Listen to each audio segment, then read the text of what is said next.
a gentleman who is very funny, very talented. Ladies and gentlemen, really, I mean it. Put your hands together for Mr. Barrett Goldsmith.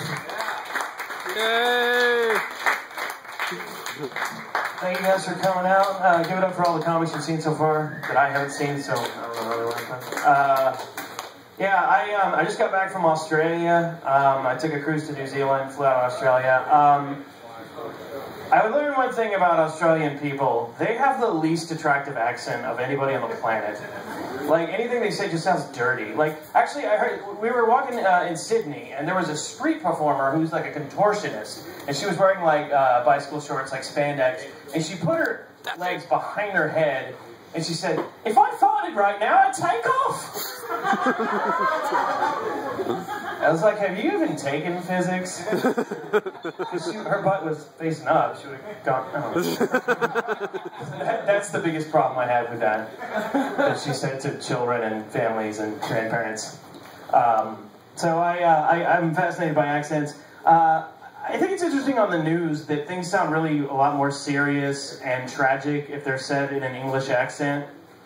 Like, I think that's why they have so many British reporters, like war correspondents.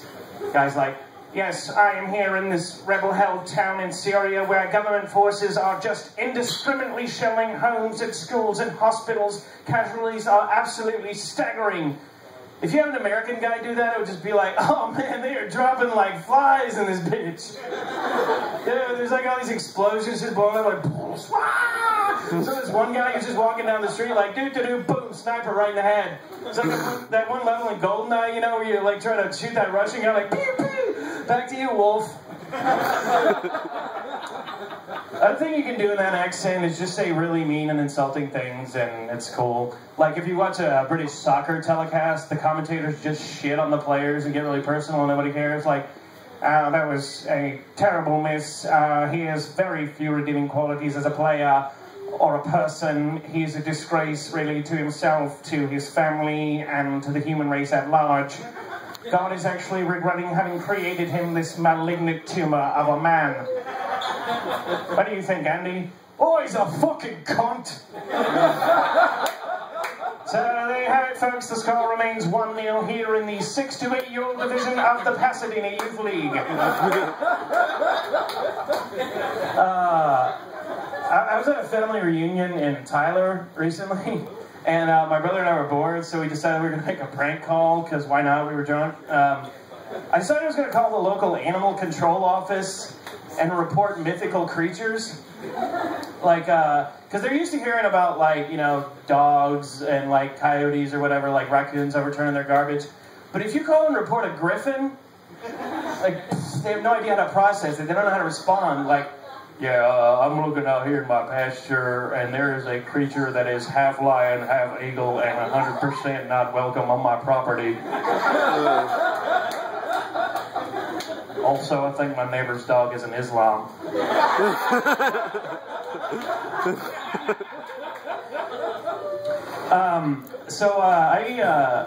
I used to play World of Warcraft a lot, ladies. I played a lot of World of Warcraft, but I had to stop playing a few months ago because I found out that the guy that I usually played with was sleeping with my girlfriend. So that was kind of weird, and that's like a special bond when you play World of Warcraft with somebody, because you have to save them from dark magic and dragon fire and stuff like that. Like, I said you could borrow my mouth. That's not what I meant, bro. Like, seriously, I would have taken an arcane frost to the chest to that guy. You know, like, what are the dwarves before whores, am I right?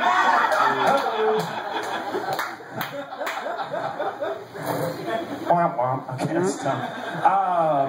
I'm a big fan of hip-hop. We have any hip-hop fans here? Hip-hop? I don't know. I'm a big fan of hip-hop. I think that hip-hop stars don't get afforded the same opportunities as other pop stars do sometimes. Like, you see a lot of pop stars in Broadway musicals, but you don't ever see hip-hop stars doing that shit. Like, you don't see, like, Snoop Dogg or Snoop Lion doing, like, The Music Man, you know, because it's like that old classical musical where, like, Robert Preston's in his little 1930s sales get-up. He's talking to all the townsfolk. He's like, well, we got trouble, kids, right here in River City with a capital T, and that rhymes with P, and that stands for pool. We're going to have a band, the boys band, 76 trombones, and the big, all that shit. Like, you wouldn't have Snoop Dogg just go and be like, Well, we got trouble, kids, right in the inner city with a capital T, and that be running with E. And then she's standing for the D to double G. We're gonna have a band, take the brass ball, ride 7/6 trombones on the motherfucking east side. Or you have like Eminem dressed up as the Phantom of the Opera with a little mask on. He's like, yo, you had one shot, one opportunity, and like half a face.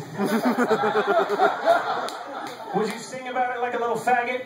Oh. I'm the Phantom, y'all ain't haunting them all. I've been creeping around this opera house and standing tall in Satan's hall. I've been singing with this bitch, she gonna be giving me all her time, cause I'm rhyming and climbing, gonna bust me a hymen and smoke me a dime. It's the music of the night, bitches better take heed or I'll bleed your little punk ass if that's what you need. And I love my daughter and I hate my mom and a bunch of other shit that doesn't belong in this song.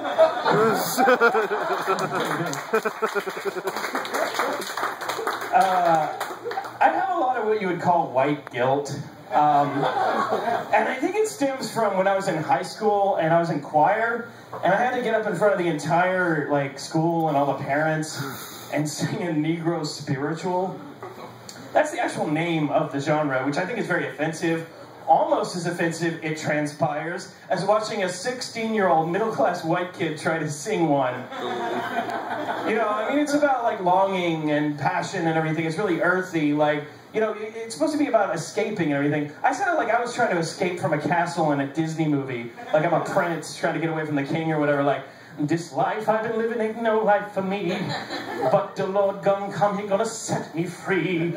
Cause sweet Jesus, he know that I'm a man, and working this here field ain't part of his plan.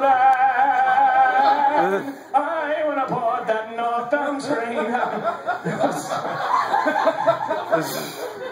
I might as well have just gone out loud and done the 1930s lounge singer Michigan J. Frog with a top hat and the game the Lord delivered Moses from the Egypt nation. Now he gonna deliver me from this plantation. Jesus, baby, Jesus, Lord. Give me a wink and tell me I'm your slave.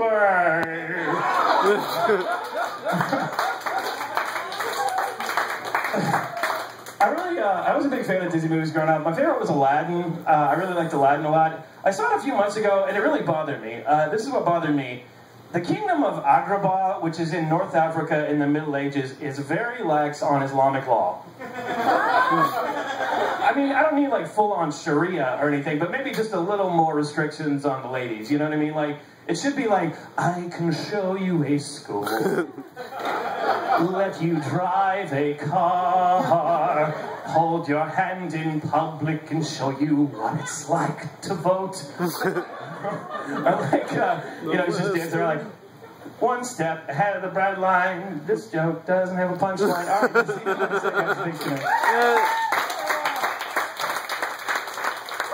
All right, give it up for